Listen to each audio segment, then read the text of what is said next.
Hi friends, ఎలా ఉన్నారు? నేనైతే చాలా బాగున్నాను. మీరైతే ఎలా ఉన్నారో కామెంట్ సెక్షన్లో కామెంట్ చేయండి. ఈరోజు మనం పప్పు చెక్కలు ఎలా తయారు చేసుకోవాలో చూద్దాం. చాలా ఈజీ ప్రాసెస్లో నేను చూపించినట్టు పిండి ఎట్లా కలుపుకోవాలో కనుక చూస్తే మీరు కూడా ఎవరు వంట రానోళ్ళు కూడా చేసేసుకుంటారనమాట. దానికన్నా ముందు యూట్యూబ్లో ఆరోగ్యమస్తు తెలుగు వీడియోస్ని సబ్స్క్రైబ్ చేసుకోండి. పక్కన ఉన్న బెల్ ఐకాన్ని క్లిక్ చేయండి, నోటిఫికేషన్ వస్తుంది. లైక్ చేయండి, షేర్ చేయండి, అలానే కామెంట్ చేయండి. ఇంకెందుకు ఆలస్యం, లెట్స్ స్టార్ట్ ఇట్. ఫస్ట్ ఒక మిక్సీ జార్ తీసుకొని దాంట్లో పచ్చిమిరపకాయలు, కొంచెం అల్లము, అలాగే కొంచెం ఉప్పు వేసుకొని మనం వీటిని బాగా మిక్సీ పట్టుకోవాలన్నమాట. మెత్తగా పేస్ట్ లాగా వేసుకోవాలన్నమాట. మనం ఈ పబ్బులలో ఈ పేస్ట్నే వాడుకుంటాం అనమాట. చూసారు కదా, ఇలా పట్టుకోవాలి. ఇలా పేస్ట్ లాగా చేసేసుకొని పక్కన పెట్టేసుకోవాలి. తర్వాత ఇలా ఒకటి వెడల్పాటి టబ్బులాగా తీసుకోవాలన్నమాట. దాంట్లో నేను 2 డబ్బాలు బియ్య పిండి తీసుకున్నాను. చూసారు కదా, ఈ డబ్బాతో 2 డబ్బాలు బియ్య పిండి తీసుకున్నాను అన్నమాట. బియ్యం ఆరబోసి మనం మరగబట్టించుకుంటాం కదా, తర్వాత ఆరిన తర్వాత ఇట్లా బియ్య పిండిలాగా తయారవుతుంది. ఇట్లా దీంట్లో మనం కొంచెం జీలకర్ర వేసుకోవాలి. సన్నగా తరిగి పెట్టుకున్న కరివేపాకు కూడా వేసుకోవాలన్నమాట. అలాగే ముందుగా నేను నానబెట్టుకున్నానండి పెసరపప్పు. ఆ పెసరపప్పుని వేసుకోవాలి. ఒక 15 నిమిషాలు ముందుగా నాకు నానబెట్టుకుంటే బాగా నానిపోతాయి. ఆ పెసరపప్పుని నీళ్లు లేకుండా వేసుకోవాలన్నమాట.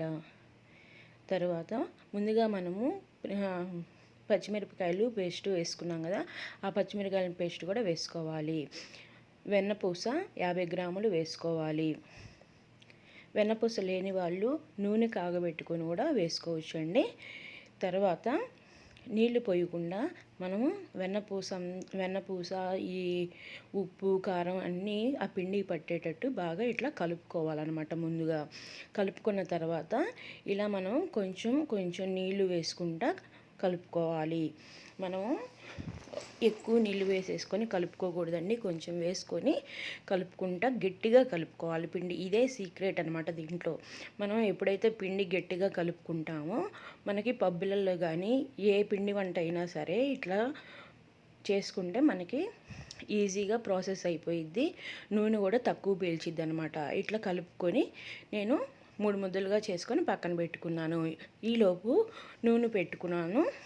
నూనె వేడయ్యేలోపు మనం ముద్దలు చేసుకుందాము. ఇలా చిన్న ముద్దలు తీసుకొని ఉండలుగా చేసుకొని ఒక ప్లేట్లోకి తీసుకోవాలన్నమాట. ఇలా అన్నీ చేసుకొని పక్కన పెట్టుకున్నాను నేను. చూసారు కదా, ఈ సైజులో మీకు కావాల్సిన సైజులో చేసుకోండి. తర్వాత ఇట్లా పూరీ మెషిన్ తీసుకొని దానికి 2 వైపులా కవర్లు తొడుక్కోవాలన్నమాట. కవర్కి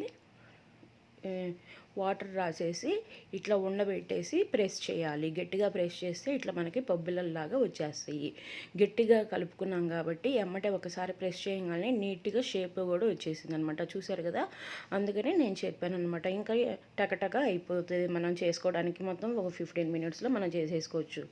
ఇలా నేను మీకు చూపించడం కోసం ప్లేట్లో పెట్టానండి.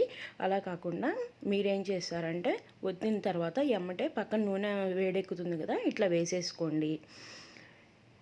చూసారు కదా, ఇలా వేసేసుకుంటే బాగా మంచిగా వస్తాయి అన్నమాట. అదే పిండి జావుగా ఉందనుకోండి, నూనె ఎక్కువ పీల్చిద్ది, మనకి షేప్ సరిగ్గా రావు అనమాట. టైం పట్టిద్ది ఉడకటానికి కానీ అన్నిటికీ. ఇట్లా పిండి గట్టిగా కలుపుకుంటే ఏగటానికి కూడా మనకి తొందరగా ఏగిపోతాయి. మనం వెన్నపూస వేసాం కదా, బాగా బొరుసుగా వస్తాయి అన్నమాట. చూడండి, ఒకసారి మీరు కూడా ఇట్లా ట్రై చేసి చూడండి, చాలా రుచిగా ఉంటాయి.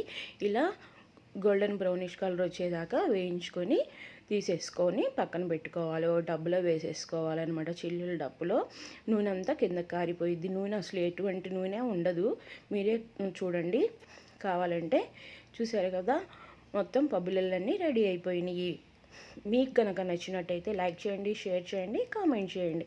Thank you friends, bye.